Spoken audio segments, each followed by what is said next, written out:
Don't look at me. My name is Stephanie, and Gail's Stephen, my parents, my mom's brother was Stephen, and Aunt Lois used to always say that I was her favorite niece, because I'm her only niece. A funny story I'd like to tell is, Donna knows exactly what I'm going to say. Years ago, we were having Thanksgiving, and we like to play jokes on Aunt Lois, and she had made this beautiful pumpkin pie, and it smelled so good. So Donna and I were like, let's have a slice of pie. So we take the pie out, we steal a slice, and we ate it. But we decided to take the whole pie out of the tray and just put one slice back. So Aunt Lois came in and thought we'd eaten the entire pie. And we laughed so hard to the point where we all almost threw up. And it was just a great memory. And I will also say about Uncle Steve, he always called me Kid. And I didn't like it growing up. And now I wish I could hear him call me Kid. And I just hope they're happy together in heaven. That's all. My name is Bob McCauley. I'm the oldest member of the family that's still around. I remember Stephen at very early ages. He was a real pain in the tuchus. However, he joined the DMLA, and that made his mom and dad very, very happy. His father was a Mason, a World War II veteran, and his mother was a member of the Eastern Star. And he attained a lot of awards as a member of the DMLA.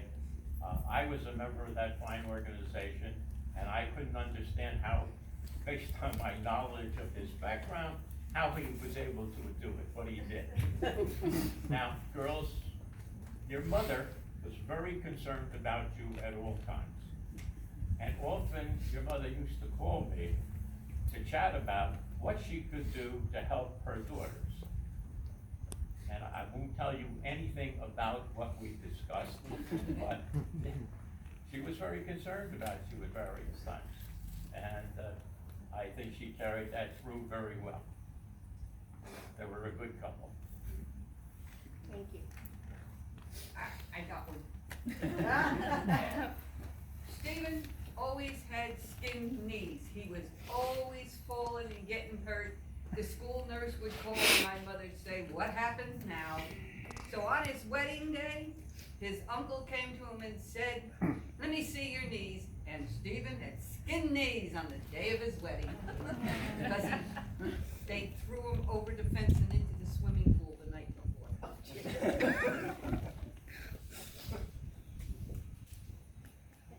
Hi, my name is Luigi. This is my lovely wife, Jamie Luigi. We lived in Colonia across from Stephen and Lois for the time they were there before they moved over to Warwick. And we really enjoyed their company. They're always fun-loving. I mean, if ever I just wanted to relax and I was tense, all I had to do was be in their presence, and they would totally relieve me. I mean, how can you not look at that face and feel the joy and just the jolliness, I would say, that he had. And David, you're right, they were two sides of the same coin, because she complimented him in that regard.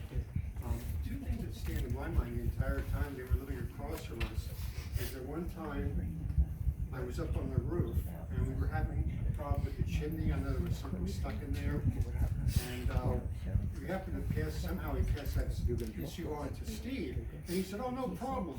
I was a paratrooper. I love going up high. It's no big deal for me. Am I right? He was a paratrooper? He's done it once or twice. He's crazy enough. He was in the Air Force, right? Yes. Yeah, so at the military, they could probably confirm that. But he said, anyway, no problem. And he says, I love going up there. I love, flying out of planes. I was a paratrooper. So he went up on the roof, and he was just bouncing around and everything. And he said, I said, aren't you afraid? And I said, yeah, I'm afraid, but I'm having fun. You gotta be, you gotta somehow work that out. Anybody who's not afraid of being up high on heights has gotta be crazy, but, so I am afraid, but I still enjoy it. So anyway, he helped solve the problem. So that was one issue. Another one was, I would say he was never afraid to face conflict.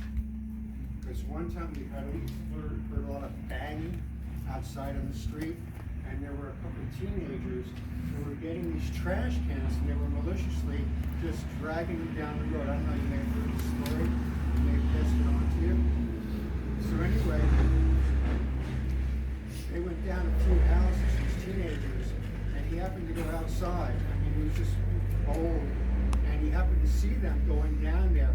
And he went down there, and I mean, they looked like they were teenagers, so he's much older than they are. So who knows what would have happened in physical confrontation.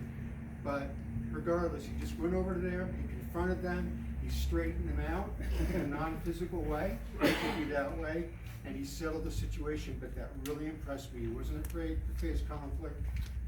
He was both jolly, and like I said, Lois tended to be more subdued, and they were always fun-loving, and we always had a lot of laughs when we were in their presence. Always so great. Thank you.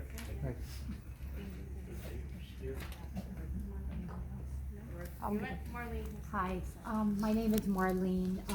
We've known Steve and Lois many, many years. Cheryl and my son Jerry walked to kindergarten together. And we were both in Hillside. They moved to Colonial, we moved to Islin, so we've known them a really long time. And I brought something up to Cheryl that has stuck with me forever. We didn't travel a lot.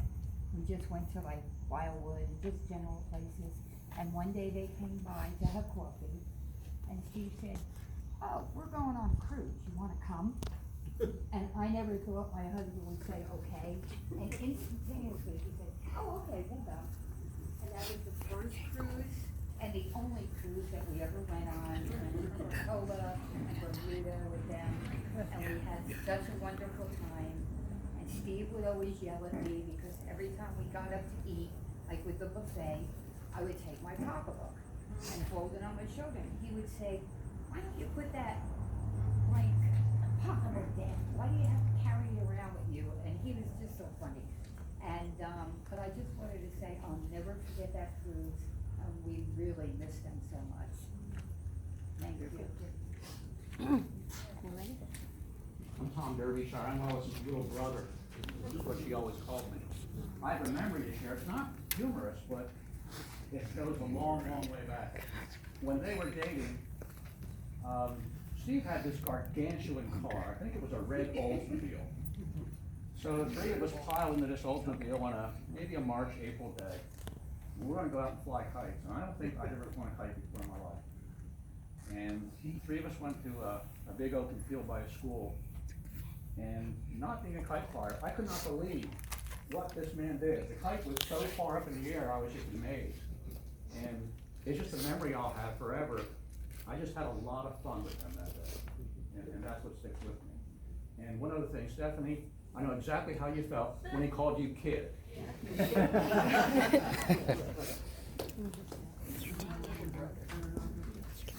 So if we have no others, Just real quick, I'm Lois and Steve's nephew, Michael. This isn't like a, I don't know, one story. It's just kind of a memory through the eyes of, being a child and things like that. I always remember, holidays, when they would come over to our house, Uncle Steve would always come in the door, this huge presence, and it seemed like he was carrying every bag and